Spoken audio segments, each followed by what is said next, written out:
dropped to my knees on the Shaw family doorstep, because Natalie Shaw told me to. Her voice was sharp, cold, and loud enough for everyone inside to hear. "Neil," she said, "apologize to Matthew, or I'll humiliate you in front of everyone." I looked up, and Matthew, my own brother, stood behind her, wearing a smug little smile like he'd already won.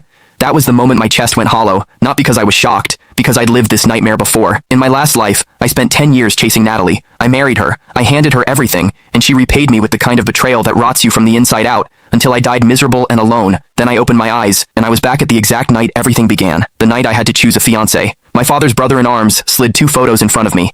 2 daughters from the Shaw family. Everyone expected me to choose Natalie, the second daughter. I didn't. Without hesitation, I picked the eldest, Yvonne Shaw. The room went silent. People stared like I'd lost my mind, because everyone knew I was supposed to be obsessed with Natalie. But I wasn't obsessed anymore. I was done. Natalie stepped closer, arms crossed, eyes full of contempt. "So you've set your sights on me," she said, like I was a joke. Then she lowered her voice and said something that made my blood turn cold. "I'll marry you, but my heart belongs to Matthew. As long as you stay out of our way, you can have the title of husband in name." In my previous life, she never dared say it out loud. So why was she saying it now? Because she wasn't the only one who came back. A moment later, Matthew arrived, and his eyes never left Natalie. Natalie's expression changed instantly. She rushed into his arms like the world disappeared. Matthew pretended to hesitate, just enough for show. "Natalie, you're Cole's fiancé. This isn't proper." Natalie didn't even look at me. "If he blames you," she said, "then he can forget about marrying me." They walked away hand in hand. I stood there holding Yvonne's photo, smiling to myself. Fine, take her. This time, I wasn't fighting for Natalie. I was letting her choose her own ending. Days passed. Matthew posted nonstop. Photos, captions, little hints meant to humiliate me. Natalie called, furious, demanding I apologize to Matthew like I was the one who did something wrong. I agreed.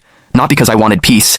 Because that night, both families were gathering to formalize the engagement, and I was finally going to end this, publicly. Inside the Shaw house, Natalie stood tall, already acting like she'd won. She stepped forward to take my arm. Then Frank Shaw, her father, reached out. He took my hand, and he took Yvonne's hand, and he placed them together. Yvonne's face lit up, radiant. She looked at me and asked, "Cole, are you ready to spend the rest of your life with me?" Click the link in my bio to get the full story for free.